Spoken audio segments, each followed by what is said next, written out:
Would you consider Pedro Pascal like being not Captain Marvel, Mr. Fantastic? He's also considered a race swap, right? Oh yeah, it's a race swap. Like again, he's not. I don't know. He's Latino. He's like off white, but you got to remember that in America, this whole woke ideology stuff, which is an American export, it's one of our biggest exports. You have to remember that when they say white, they don't really mean just white. They mean American. They're actually anti the fundamentals of America. So it doesn't Mhm. matter. And if you ask them to actually delineate what that means, they don't know because they're just repeating what they're told. But when, as long as it's not white American, that's all they care about. And Yeah. yeah, and so yeah, he qualifies. Even though it's like I look at him, it's like I don't know, he looked kind of Spanish to me. I thought it was Spanish. He's Chilean, fine. Yeah. I don't know if you've seen Argentinians; they're red haired. So it's like, but he's not from the U.S. He doesn't ascribe to U.S. values or what I would say English liberal values. So that makes him proper. And anything outside of that, that is, well, it's not outside of it. It's actually that's the native culture of the country and of the West. But that's what they despise. And so anytime they can subvert that, anytime they can go against it, that's what they really mean by inclusion and diversity. Yep. They don't really mean people from different walks of life. They mean outside of the Western paradigm, which is English liberalism. So, Grae, do you like race swaps if they work and if they did it well? Sort of like, well, not most recent Nick Fury, but when they first introduced Nick Fury, with Samuel L. Jackson playing him, like that was considered a good race swap in my opinion. Do you agree that race swaps can be done correctly, like Heimdall with Idris Elba? Yeah, yeah, I agree. It's like as long as the race swap the actor or actress has merit, I think it's fine. If it's for the sake of preaching for identity politics, like the biggest examples, the Little Mermaid, it's like it's not gonna work. You're gonna get a lot of backlash. You're gonna get a lot of you're gonna lose money for sure because like it doesn't resonate with people. Oh, it's just another show that's gonna preach on me that I'm inferior compared to them. Mm-hmm. And yeah, that's what happened with Little Mermaid. That's what's happening with Snow White, which they're still pushing for. Mm-hmm. And yeah,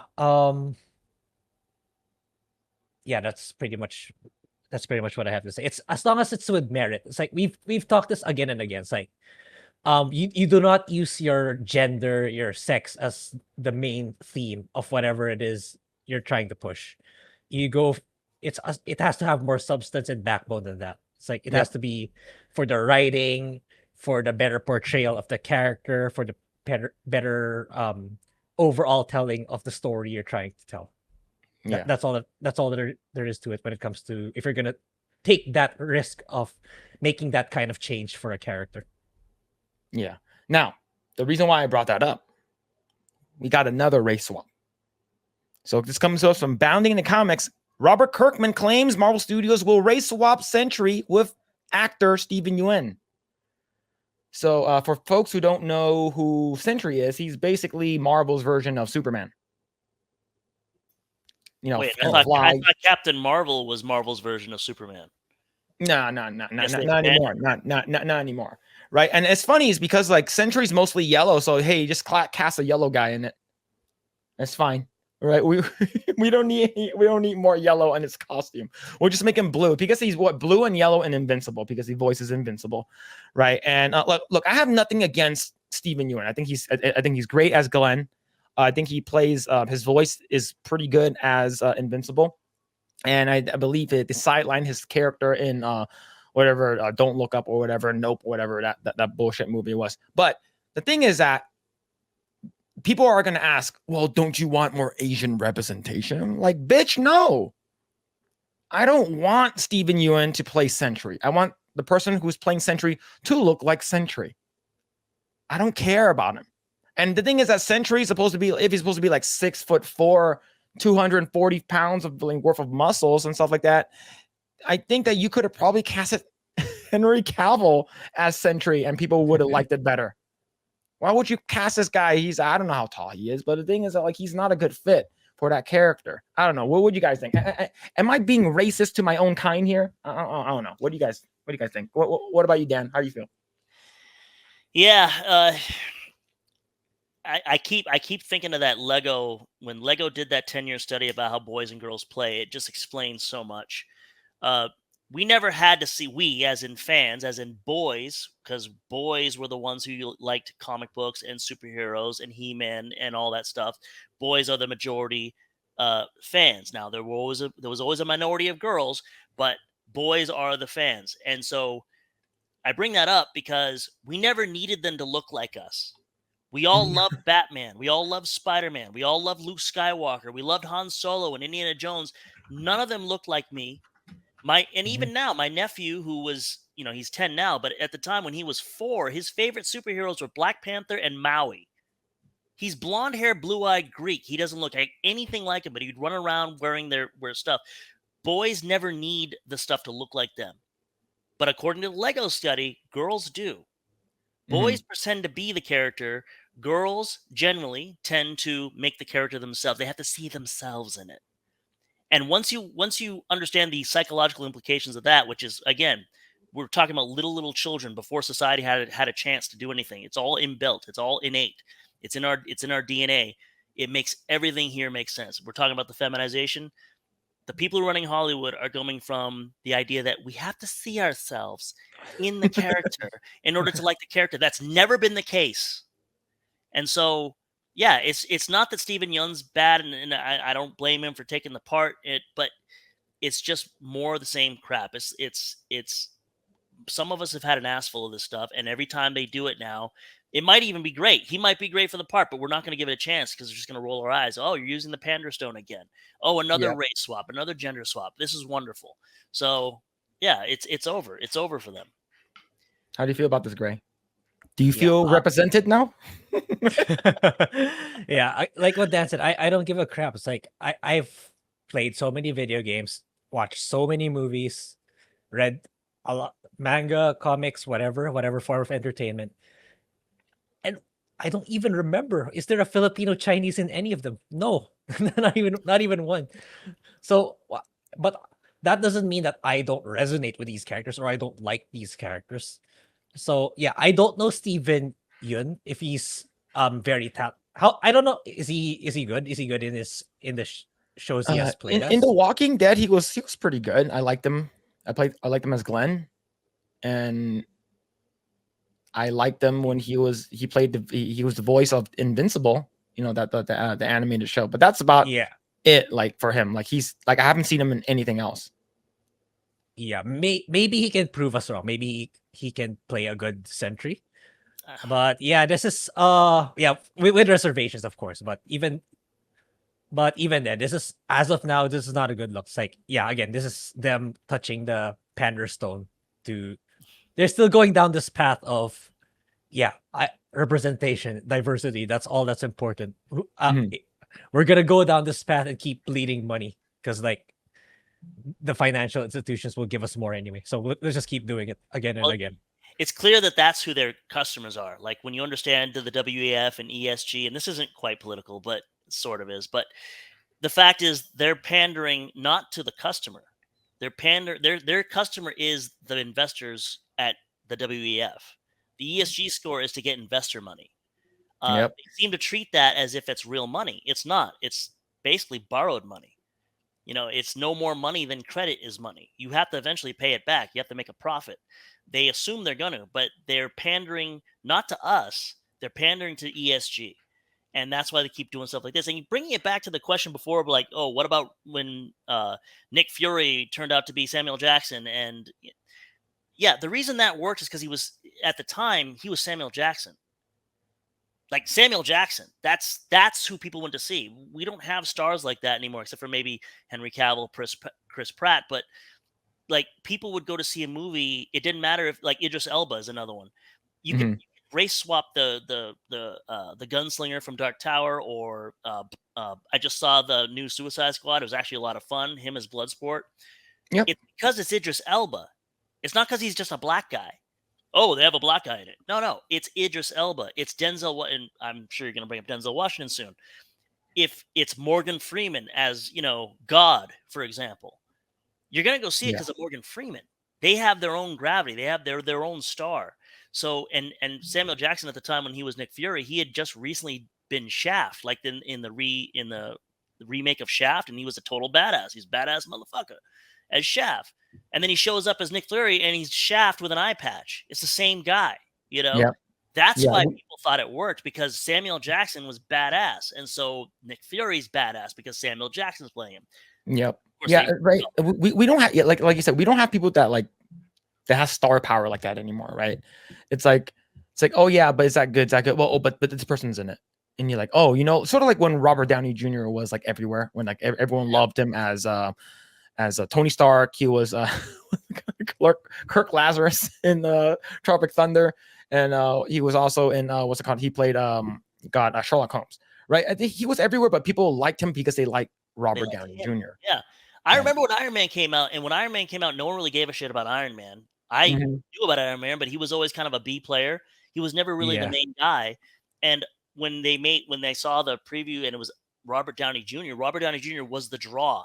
Like, I thought it was actually wrong for Tony Stark, because Tony Stark's supposed to be like a tall, Robert Downey Jr. is short. He did put on muscle, which is nice, but he knocked it out of the park. And Robert Downey Jr., as much as Jon Favreau, made Iron Man kind of the unofficial leader and center and linchpin of the Avengers, which he never was. The character never was that before. So it was him. Steven Yeun, again, he was great as Glenn, because he looks like Glenn. The character of Glenn is this plucky, he's not this He-Man, he's not this Chad, he's not this Warriors cast. He's more of a stealth character. He's more of a rogue, but he's plucky, he's stealthy, he's witty. That's what he looks like. He looks like that character. He does not look like this character that I'm looking at the screen. Yep. And I don't care if he puts on muscle. He's not going to grow to 6'3". He's not going to all of a sudden have Henry Cavill's shoulders or even Chris Hemsworth's shoulders. Like, he just doesn't come across that way. And we already saw what happened when they put John Cho as the lead. And I thought John Cho actually did a great job as Spike as best as he could do it. But he was limited by the fact he's John Cho. You know what I mean? It's like John Cho put in the work. You can see he was ripped. He did all the martial arts training. I respected the fact that he actually took it seriously, but he's not Spike. He's too old. He's too small. He just doesn't come across that way. So it's like you're trying to shoehorn these people in to characters that just don't fit them. Yeah, true. With them, it's just it's the wrong character, Yeah, but it's they're not going to stop, man. They're gonna continue doing it. Look, and it's funny is because I don't speak for all Asian people, but the thing is, it's just like we like representation when it works, and we like representation when it's creatively done. It's like, okay, we have isn't there like a Filipino DC hero that they released several years ago? The name's like Splash or Wave or some shit like that. It's like a new Aquaman character that's like part of his universe. Like, bring that in, right? Don't replace Aquaman with like a Chinese guy or a black guy. That's insulting, right? We don't like Ripperverse, like Eric July. He's like, we don't want your fucking sloppy seconds. Sloppy seconds. Yeah, the characters only are valid if they were white, which that sounds kind of racist to me. Yeah. So here it is. Robert Kirkman, the creator of The Walking Dead and Invincible, recently claimed that actor Steven Yeun will play Sentry in an upcoming Marvel Studios film. So I'm assuming the Thunderbolts, and he's supposed to be playing like a super badass anti-hero kind of thing, right? So look, like for me, I think Sentry is pretty cool looking, like in my opinion, right? Let's see. While responding to a question from the viewer on a live stream with artist David Finch about the Sentry, Kirkman stated, "My good friend Steven Yeun is playing Sentry in a movie." He elaborated. He called me. He went for a costume fitting, and I don't think this is a spoiler or anything, but that'll get anybody in trouble. I don't know. Maybe we'll see. I don't care. I don't work for Marvel. What they're gonna do to me? He called me. He said, "I just came back from a costume fitting for Sentry. I guess I only do superheroes that are yellow and blue." No, you only do superheroes that are yellow because of your skin. And that's just quote me on that. You say self racism. Someone said in the chat, but yeah. This is such a big miscast, right? So one of the bigger ones, in my opinion. Like he does, like if he was like 6'3", 250 pounds, like, or maybe he's just tall. He's at least maybe 6'1" or something like that, right? Maybe, but still, like, why don't he just play like like Shin Kui or something like that? Like what's it called? It's like Shang-Chi's like arch nemesis or some shit. I don't know. Like you could have him played a bunch of other characters. Have him be like a sidekick to like fucking Shang-Chi or something. But no, they're gonna make basically this version of Superman, because someone said in the chat there's 3 different versions of Superman in Marvel. So yeah, this is the Pander Stone is being used again.